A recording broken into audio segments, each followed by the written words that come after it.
Tonight, Dr. Christian's back in the fat fatherland, witnessing the shocking reality of life in America's fattest city. The heaviest patient I've lifted is 765 pounds. Wow, well over 50 stone then. Now in England, a quarter of NHS trusts won't perform certain operations on obese patients. It's lose weight or lose out, making Dr. Christian more determined than ever to get our eating problems back on track. It's Supersize versus Superskinny. Geoff, I'm going to pair you up with Josh. They check in to Dr. Christian's feeding clinic. I mean, there's only one thing that makes you fat, and it's food. For a 48-hour dose of each other's dire diets. That's awful. Why would anyone want sweets in the morning?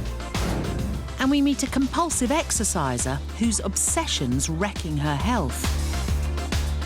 Because it's not what you're eating, it's what's eating you.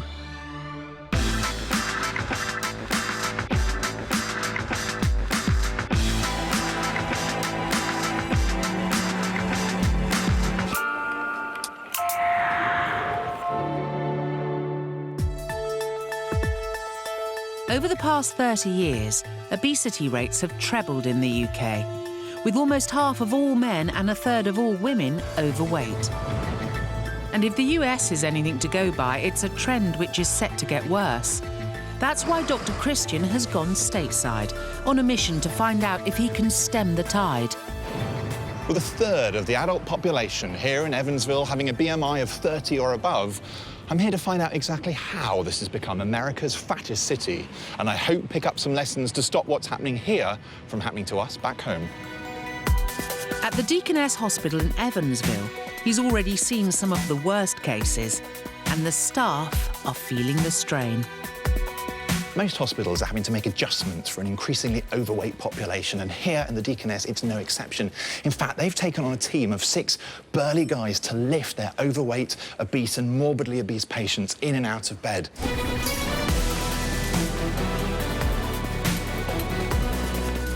What's kind of the heaviest patient you've ever lifted, do you think? The heaviest male patient I've lifted is 765 pounds. Wow.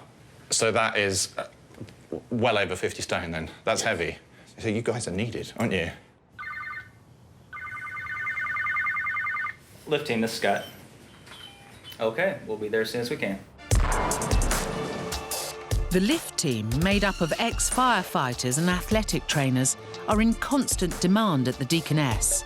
So how many lifts would you get, say, on an average day? We get about an average of around 75 lifts per day. 75? Despite the lift team's muscle power, the size of the patients often requires hydraulic equipment. How heavy can this lift manage, then? What's the maximum? The maximum on this lift is 500 pounds. Out of today's lifts, Larry is one of the lightest. How much do you weigh, Larry? I weigh 265 pounds. Larry's probably about our average. As you can see, that lift team is really needed. Moving people is not easy, and moving ill people who've had surgery or have broken limbs is particularly difficult, and there's no way nurses will be able to cope with that on their own. But Larry, although he's obese, he's definitely not the biggest patient I've seen. They'll come a lot larger than that. It's not long before the team get their next call-out, a severely obese patient with a foot injury. Ready? 1, 2, 3.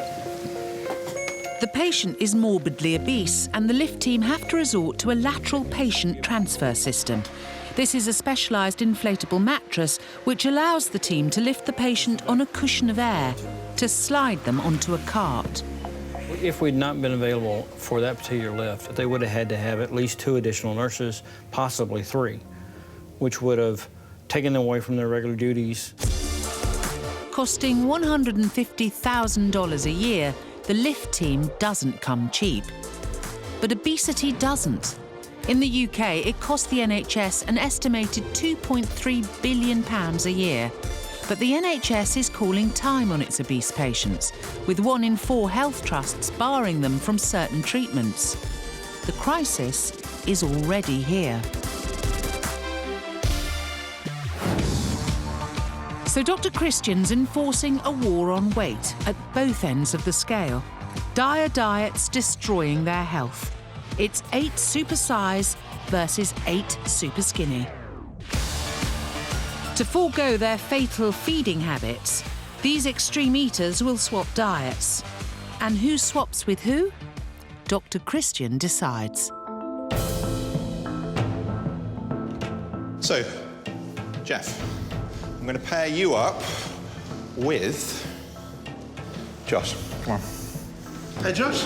Nice to meet you. Nice to meet you, yes. I cannot believe the difference. In Rotherham, that's a toothpick, actually.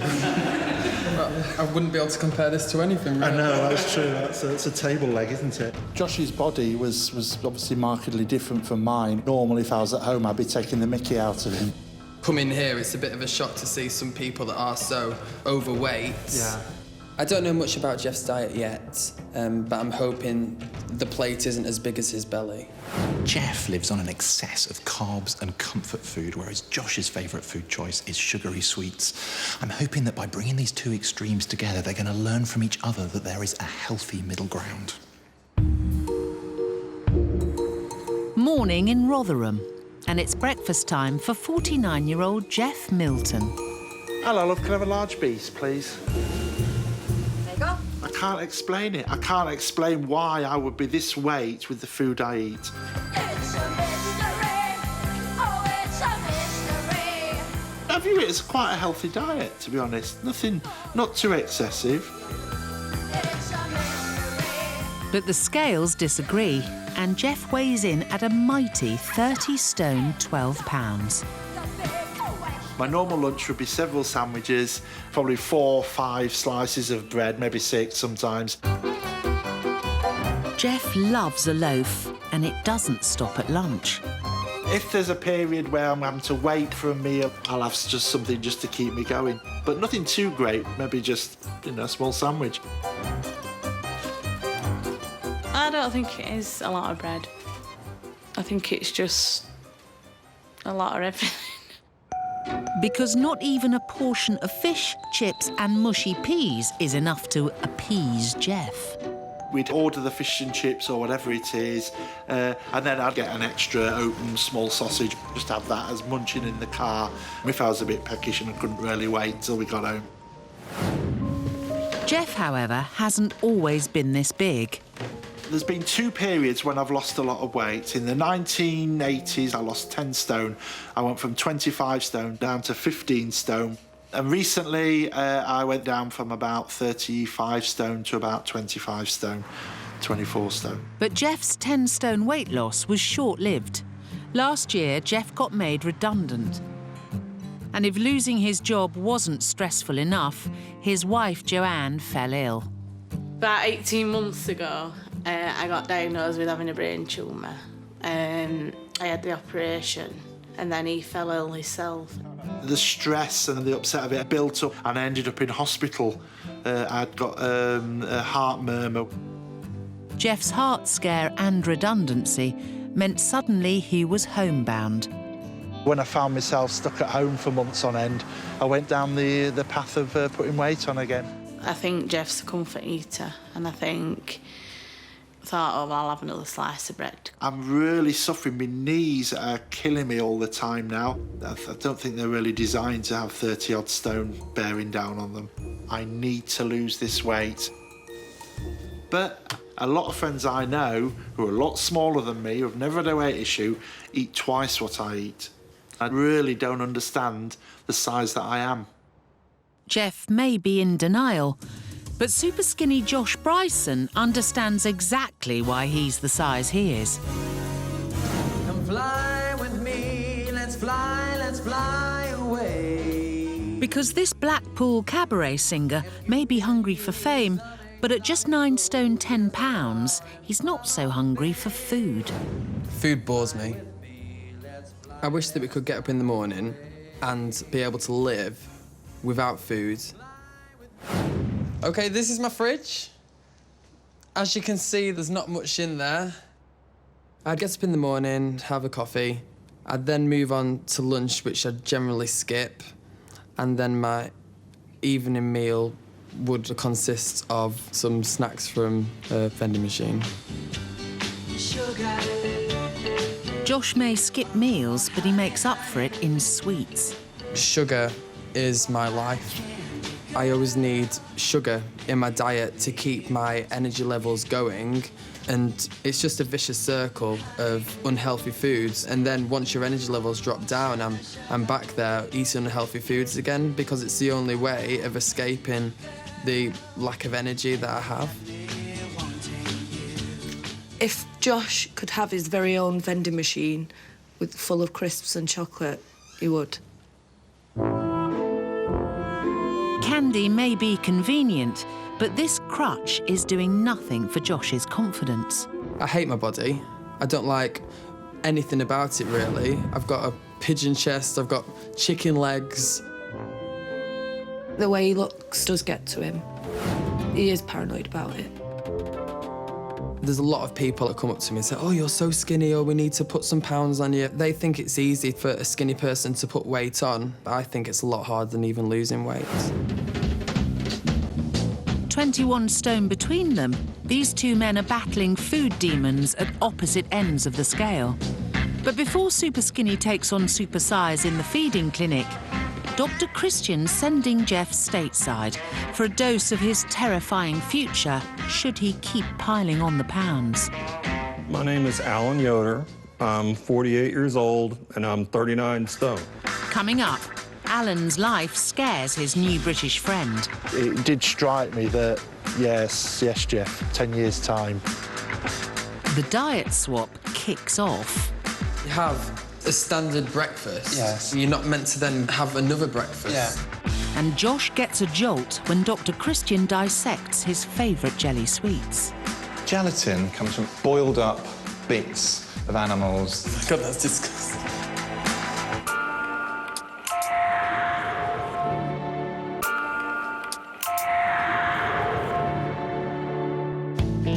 Weighing in this week is Super Skinny Mr. Sweet Josh Bryson versus Supersize Mr. Savoury Geoff Milton. Both in diet disaster zones, they'll face their food fears by swapping diets in our feeding clinic. But before they do, Dr. Christian's prescribed Geoff a supersized wake-up call in America. To meet Texan Alan Yoder. I can't walk to the end of the yard without getting exhausted. I can't stand in the kitchen and cook the meal. You're sitting on the porcelain throne and you're so big that you have to try 4 times as hard as a normal person just to get yourself clean. Geoff's been sent to 39 stone Alan for a large dose of his future, should he continue denying his diet. Hi, I'm Alan. I'm Geoff, nice to meet you. And to make sure Geoff takes every drop of his American medicine, Dr. Christian's also en route. I hope really this is going to give him the incentive that he needs to make sure that he gets it right this time and that that weight stays off now for the rest of his life. So, Geoff, tell me about yourself. Well, 2 years ago I lost 10 stone and I was doing really well, but then my weight just seemed to go up again and I've put about 5 stone back on. My weight fluctuated quite a bit. I actually got down almost to be normal, healthy weight. It may be hard to believe, but in 2001, Alan had his stomach stapled. I went from a high of 42 stone all the way down to a 15 or a 16 stone in about 16, 17 months. A mammoth weight loss of 27 stone. But not even bariatric surgery could stop this food fan. A few years later, Alan had munched his way out of his stomach staple, back to morbid obesity, and into a heap of health problems. I've been recently diagnosed with sleep apnea, and it's meaning when I'm trying to sleep, I can't breathe because the weight is bearing down on the lungs and I'm not getting enough oxygen. I have Barrett's disease, which is essentially it's an erosion of the esophagus, and that's because I'm eating so much food that it won't fit in my stomach, and so it's up on the esophagus, and that acid is is literally not only digesting the food, it's digesting me. Food eating Alan alive, but he still can't stop. The one big lesson I'm learning from all of this, you've got to be right in the head. You know, no matter what you do to your body, whether you surgically block off your stomach or whatever, it's all irrelevant if you're still of a mind that you don't care what you eat. Both Alan and Geoff know what it's like to be thinner and thrive on it. So do you hope to do it again then? I definitely hope to do it again. Yeah. But so far, neither have been able to lose the weight for good. Dr. Christian wants that to change. And unbeknown to the Supersize duo, he's in town. They do that at lunch a lot. How are you? Surprise. You did surprise me. Geoff. Yeah, hello. Alan, I'm Hi, Christian. I'm Alan. Nice to meet you. Nice to meet you. Do you guys really like food? I can just immerse myself in food and be lost in it. And it's a horrible, horrible way to deal with things. Do you agree with that? I don't know if I love food. Whether love it is the wrong term. I don't feel as though I eat a lot. Honestly. I think a very common thing for overweight people is this idea. A lot of them say, I'm not really sure why I've put on so much weight. I don't understand why I'm so big. I eat fine, I eat healthily, I don't eat too much. Because I think there is a big element of denial. You see, I'm kind of the opinion if you were to look in the encyclopedia under denial, you'd have my picture next to it. That's a very honest thing to say. Dr. Christian wants to show Geoff how being in denial has damaged Alan's health. So you're rattling with the amount of pills you're taking. You have got various blood pressure things here. Frusemide, I mean, that's a water pill. That makes you pee off extra fluid and keep your blood pressure under control. It helps with the edema in my legs. And with the edema in your legs. Geoff, have a look at this. If I just push hard on here for a while and then let go, you've just got a nice fingerprint in there that's going to stay there for a little while. And what I've done is just pushed all the fluid out of the tissues. It's a matter of gravity. You know, you're standing up, the fluid's down there, your heart's got to pump that up. And since it's already pumping through all the rest of this, it just can't do a good job of getting it out of your legs. And so you get this. And eventually, in bad cases, the skin will start to break down and you'll start to get ulcers that don't really heal very well and they can get infected. You get the infection, you end up losing the whole leg. If Alan doesn't sort his way out, I'm really concerned he's going to run into big trouble.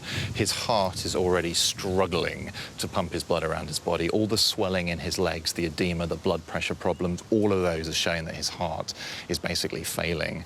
And he's in line for a heart attack or a stroke or something worse. Only 8 stone behind Alan and catching up quickly. Dr. Christian's hoping Geoff has now seen enough. See, it has been challenging, and there's been that constant nagging thought in my head that, you know, I'm not too far behind him on the route. And I want you to acknowledge that bit, because I think it's very easy to go, America, another world, another country, big person, not me, you know. And actually, it is very, very much your future if you don't change this. Geoff's time in Texas is up. My biggest fear for Geoff is, will he kind of, like I do, hide in his little cocoon and say it's not that bad, and let the problem get worse? I've experienced some thought-provoking stuff on the trip. It's hammered home the fact that there needs to be changes, yeah. It was good for both of us. Sometimes the best medicine doesn't taste good. And there's more to come, because back in the UK, the feeding clinic is ready and waiting for Supersize and Superskinny. Dr. Christian's hoping the shock of seeing each other consume their dreadful diets will spur Geoff and Josh into changing their weight ways. The 2-day diet swap starts here. At 6'1", food dodger Josh weighs just 9 stone 10 pounds and is 2 stone under his ideal weight. His sugary diet lacks vital vitamins and nutrients, which can lead to a weak immune system and osteoporosis in later life. Looking at your food diary, you drink very little water and you have no fibre going in. Are you constipated? Yes, I am at the moment. You are at the moment. I haven't been for like nearly 2 weeks. I'm really not surprised that you're constipated because it's the fibre from fruit and vegetables that help sort of bulk your poo up and help get it all moving along your gut. Sorry. You can laugh, but you're going to be really bunged up and it's only going to get worse as you get older. Eating on average 4 loaves of fibre-filled bread a week, one would assume Geoff has no toilet trouble. But all those butty breaks make him a colossal 17 stone overweight, putting him at risk of a heart attack, stroke and type 2 diabetes. So where do you think you're going wrong currently with your diet? Oh, if I knew that answer, I suppose I'd have the secret to stop all this, but... I mean, there's only one thing that makes you fat, and it's food. I'm just going to read out from your food diary the times during the day when you ate. Yeah. OK, listen to this. 7:30 in the morning. Yeah. 9 o'clock. Yeah. 11:45. 12 o'clock. 12:30. Yeah. 12:45. Yeah. 6:30. 7. 11. Yeah. Midnight. Yeah. Yeah. OK? So you are definitely constantly grazing. There's stuff going in all the time. So you are definitely overeating. In ways that I think you're not realising. I can't argue with the fact that I'm definitely overeating somewhere. At 30 stone, 12 pounds, we've calculated Geoff's consuming 4,464 calories a day, 1,000 of which are just on snacks, nearly Josh's entire intake of 1,300 calories a day. It's time Supersize and Superskinny swap diets. And Geoff's day starts off reasonably well. A big bowl of cereal with semi-skim milk versus nothing. Unfortunately for you, I don't eat breakfast. Don't you? No. I don't really like food that much. Don't you? No. Would you say that you overeat? Well, obviously, looking at the size of my trousers, I do. I'd be daft if I said I didn't. But I don't view that I eat excessively. He seems to be telling me that he just eats 3 times a day, where I don't actually believe him, because I don't think he'd be able to be that big if he was to eat like a normal person. So you play with it a lot, don't you? It just seems to be a never-ending bowl of cornflakes. Josh gets there in the end. But breakfast isn't over yet. Sometimes when my wife comes in later, I'll do a breakfast for a little bacon sandwich. Little? Buns one each. Well, little, yeah. I'm a bit speechless. And it smells. It's mainly for the wife, but I'll join in because it'd be rude not to. So enjoy, tuck in.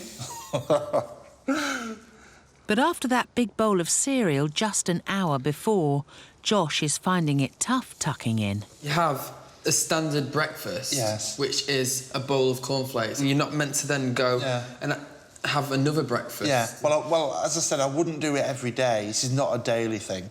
I do like them. I like the taste of a bacon sandwich. Bacon and egg, bacon and tomato. Bacon, egg and tomato. His eyes were piercing. It was like he was taking it out of my hand with his eyes. What's your egg? What's your egg? Oh, that's it. Well done, keep it up. Geoff on empty, Josh on full. Will there be any let-up at lunch? There you go, Josh. A nice sandwich for your dinner. There you go. No respite for Josh. It's not as big as my arm. And for Geoff... I'm afraid I don't usually have lunch, so that's why you've got nothing. Oh, bloody hell. It's little wonder you're thin, then. And despite Josh's best efforts with Geoff's bread-based diet, he's missing his sweet fix. I actually feel really tired. Like, it's just maybe, I don't know, I just need some sugar. It's no wonder Josh has crashed and burned, because when he does eat, it's sugar all the way. I would say it's quite possible that I am addicted to sugar. If I don't get my fix, I feel like a zombie. Josh eats almost 3 times the recommended amount of sugar every day. To help wean him off his candy crutch, Dr. Christian's going to show Josh exactly what goes into his favourite fix and what these sugary sweets are doing to his body. I'm going to spoon out roughly the amount of sugar that you get through in a week from sweets only. How many of these teaspoons do you think it's going to be? 10. About 10. 113 teaspoons of sugar. No way. 29% of Josh's measly daily calories come from sugar alone, over double the 11% guideline. What else do you think's in sweets? Gelatine? I'm making some gelatin over here for you. Oh, God. Sorry, it doesn't smell very nice. Gelatin comes from boiled up bits of animals' skin, connective tissue, God, that's disgusting. bones, bits of intestine to help stick those yummy jelly sweets all together. How are you feeling now looking at this? I feel really sick. And finally, a few last ingredients to give the sweets that enticing, glossy finish. Lots and lots and lots of oil. And then, can't leave but wax. Exactly the same stuff that you find in car bonnet polish. So we're going to put a load of that in. And also beeswax. So I'm just going to scrape you some nice beeswax shavings into there. Trying to give that a good final mix. I'll tell you what the weird thing is. What? I can actually smell the sweets coming from there. Because that is exactly what they're made out of. Quite horrific, isn't it? Just a bit. With Josh suitably disgusted, it's time to get to the heart of the matter. This actually is a reasonably healthy heart. A bit of fat around the heart is fine, is normal. What's the difference with this one? It just looks covered in fat. The problem with very high sugary diets is that actually it increases the levels of blood fat inside you. And that fat is very high risk for developing diseases. So just because you say that you are skinny doesn't mean your organs aren't all enveloped in internal fat, and it doesn't mean that you're not at risk of developing heart disease and diabetes through your diet. That I expected that because I was young and because I was skinny, I was immune to all the major illnesses, but obviously not. I'm really shocked. I couldn't ever go near one of them again. It's not nice.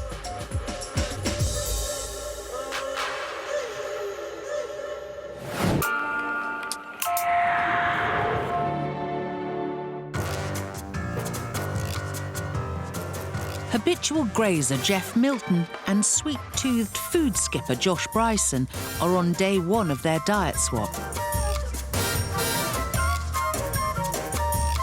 4 o'clock, and for the first time there's something on the menu for Geoff. So it's a coffee with 3 sugars versus 2 ham sandwiches. And this is just another snack. Well, this was, well, basically, yes. If it would be a yes. Yeah. So this is your 4th meal of the day? And we've still got tea time to go as well? Apparently so, yes. How is that possible? How is that possible that someone can eat so much in one day? Keep going. You'll be all right. I can't do it. I actually can't do it. I can't do it. It didn't seem that much during the day. I dread to think what the next thing, because I honestly can't remember. I just hope we didn't go to the chippy that night, because it'll kill him off. Geoff actually had a cheesy pizza and salad, which wouldn't have been too bad if he hadn't scoffed such big snacks earlier on. And it versus chicken, burger and fries, Geoff's first solids of the day. Well, actually, I don't feel very hungry.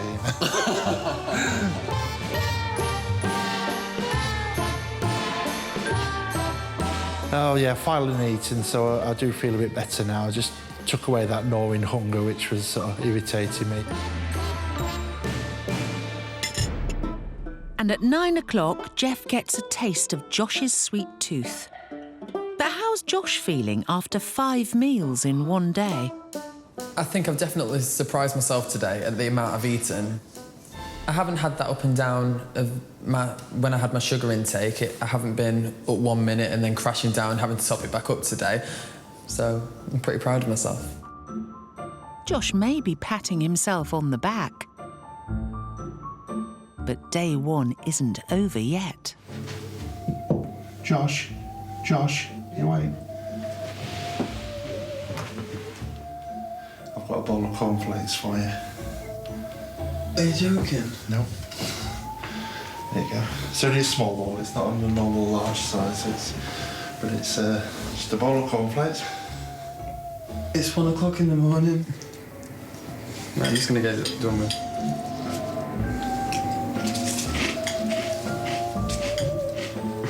And I'm hating this. Too full and too angry to sleep.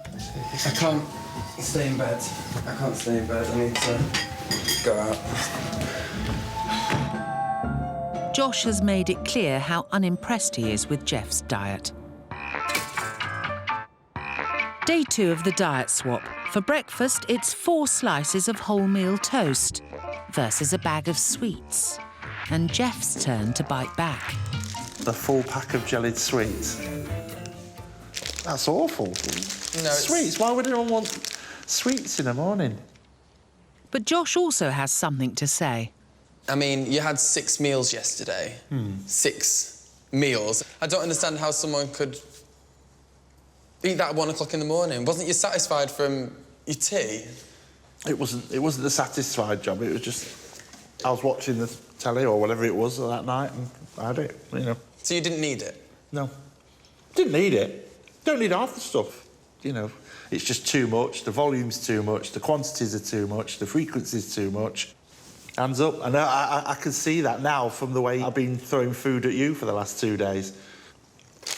What's it like to eat sweets at this time in the morning? Are you meant to have energy? Because I just feel... Do you? I feel less energetic now than when it started. I feel really embarrassed. Seeing each other struggle has made both Supersize and Superskinny realise they need to change. But for the 1.6 million people in the UK living with an eating disorder, change can seem impossible. We've been following 6 people who hope by sharing their own personal stories, they'll inspire others to seek help. Laura is a 22-year-old fashion student addicted to exercise. My current exercise routine is one that I've made myself. It basically involves arm exercises, sit-ups, kind of crunches, and leg exercises as well. I also go to the gym when I'll just run for a long time and then I'll use the weights as well. When I don't do the exercises that I set myself out to do, I feel guilty about it. I just feel like something bad's going to happen if I don't do it. Exercising obsessively is a common symptom with eating disorders. It's seen as a compensatory way of burning off calories. The need to exercise can become compulsive, taking over one's life. She's quite secretive with her exercising, but we didn't notice it probably for a couple of years. Now you can really see it. It's really quite obsessive. Exercise isn't Laura's only obsession. She consumes a measly 600 calories a day. That's 1,400 less than the recommended daily amount for women, and well under the amount her body needs for the exercise she does. This has been going on for 5 years. Things weren't going the way I thought they were going to be. I went and just got a really monotonous job, so me and another girl that I was working with started trying out like fad diets, like drinking protein shakes, eating a blueberry every 15 minutes. I went back to college after that. By that time, I was totally consumed by it. Laura's diet is mainly a mix of cereal with water and energy drinks. In combination with her extreme exercising, this has had a severe effect on her body. I'm always cold, I'm always tired. I've got a thyroid problem now, so I'm on medication now for that, potentially for the rest of my life. When Laura hit 7 stone and her hair began to thin and fall out, she got professional help. After I went to see my GP, I was referred on to a psychiatric nurse for CBT, which is cognitive behavioural therapy, and it's basically just to address What would maybe trigger you to feel upset or anxious about what you're going to eat? I'm proud of her for like what she is doing, just trying hard and trying to get better, and that's the main thing. If you think that you or someone you know has an eating disorder, go to channel4.com/supersize for more information. Back at the feeding clinic, it's the Last Supper and a porker portion of shepherd's pie and peas versus pepperoni pizza. Wow, our last meal. I am a little bit shocked. Before we came downstairs to the dining room, and I was thinking, I'm actually hungry for food, not for sweets, for food. And that's like an experience that I've never felt before. Say you're 20, 22, 23, it's a big thing, that, isn't it, if you've never really felt hungry for food before. So, well, in that case, it's congratulations. Josh is ploughing through his shepherd's pie no problem. And the last 48 hours have had a positive effect on Geoff's appetite too. Actually, I'm struggling with this. Now, that's what you call a super skinny beating a supersize. Diet swap done. All that remains is a final word from Dr. Christian. Chaps, we've come to the end of your time here, sadly. And this is the best bit, really. These are your diet plans. There's yours. And Josh, I want to see you coming back healthier, happier, eating properly with a little bit of weight on. Doable?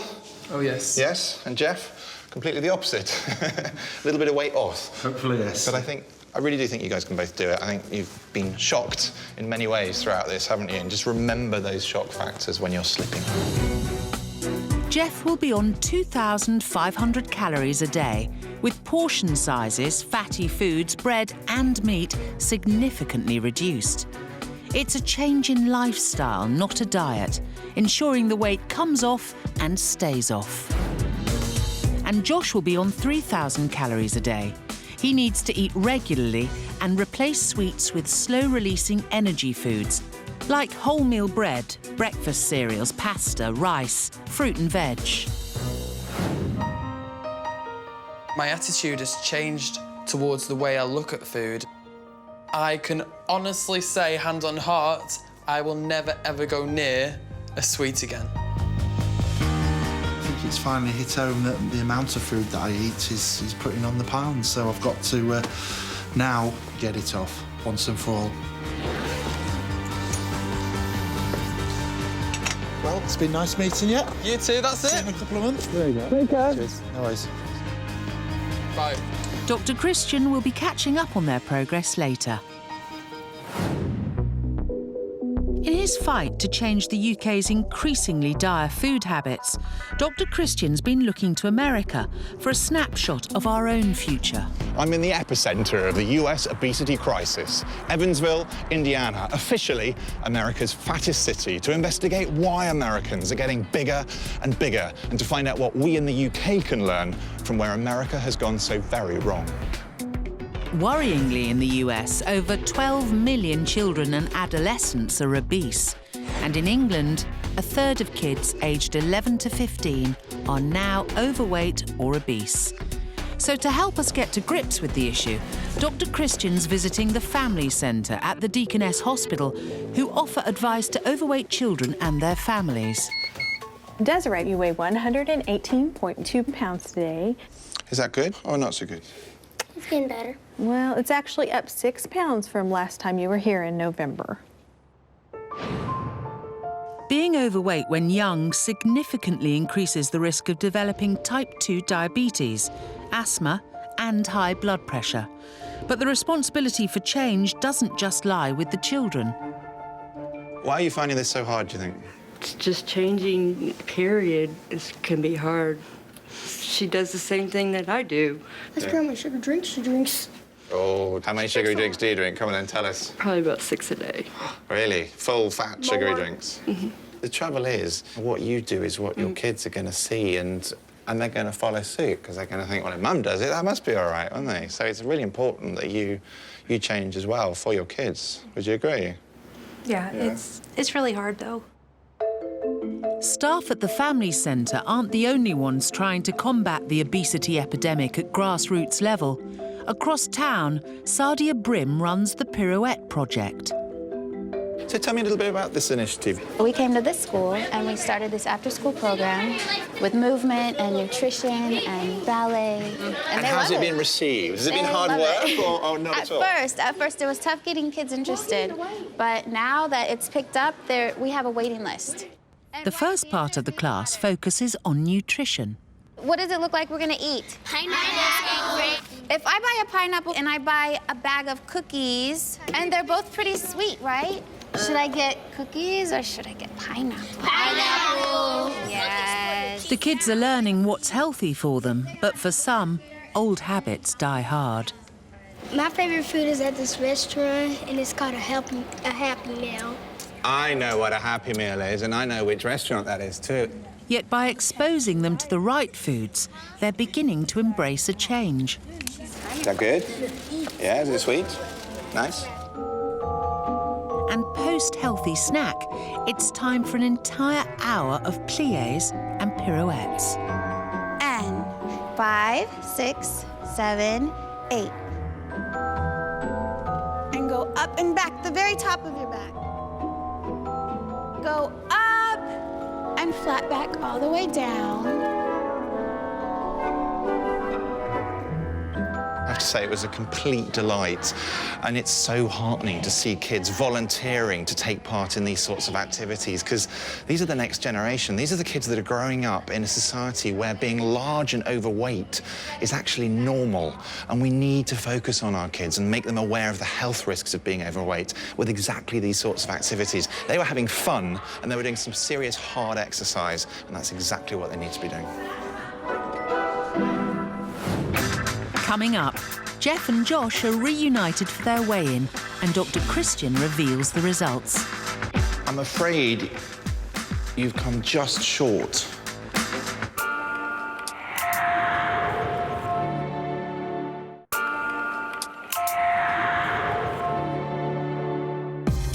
It's been 11 weeks since bread-loving Geoff Milton and Snackaholic Josh Bryson left the feeding clinic.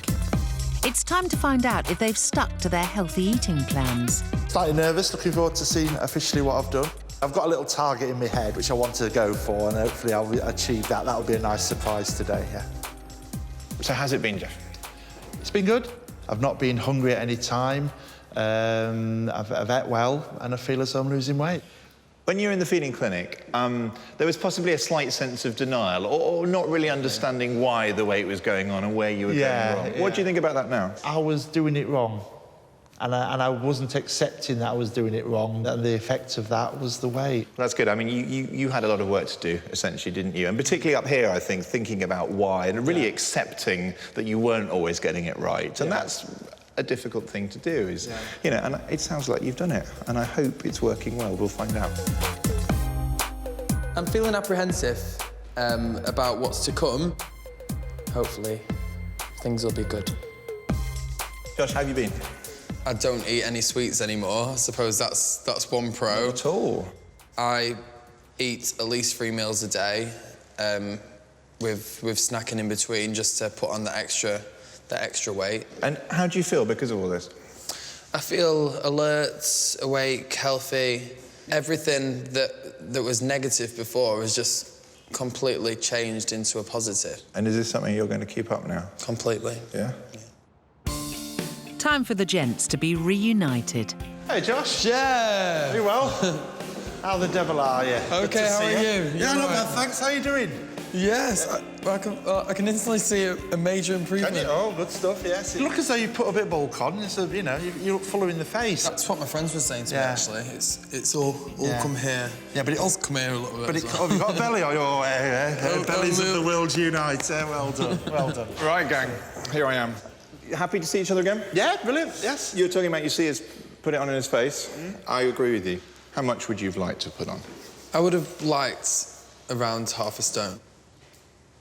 I'm afraid you've come just short of putting on a stone. No way. 13 pounds you've put on.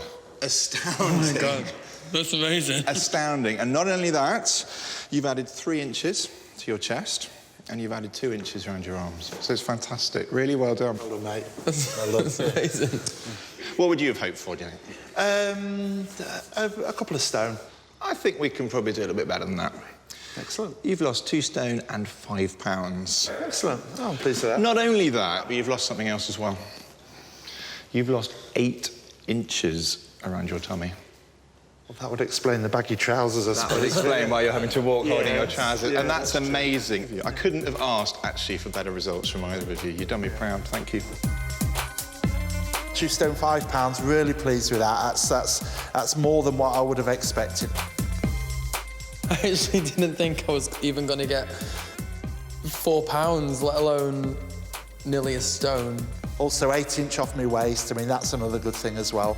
So, yeah, excellent. Really pleased with that. Next week, Give me a hug. there's tears before tea time in the feeding clinic. It's quite hard to tell somebody that I've only just met. As Supersizer Joe swaps diets with Superskinny Emma. Former anorexic Rosemary shares her story. Liver failed. You know, my heart has failed and I had to have dialysis because my kidneys failed. And Dr. Christian's back in America's fattest city, where weight loss surgery is all too common. You know, I hurt like crazy right now, but I'm still glad I've done it. Jack Whitehall's very own gig. He's chatting to Ruth Jones, he's going undercover and he's doing stand-up. He's a busy and funny man tonight from 10. Now, next tonight, you'd expect your granny and granddad to be at your christening, not a police escort. Big fat gypsy weddings coming up.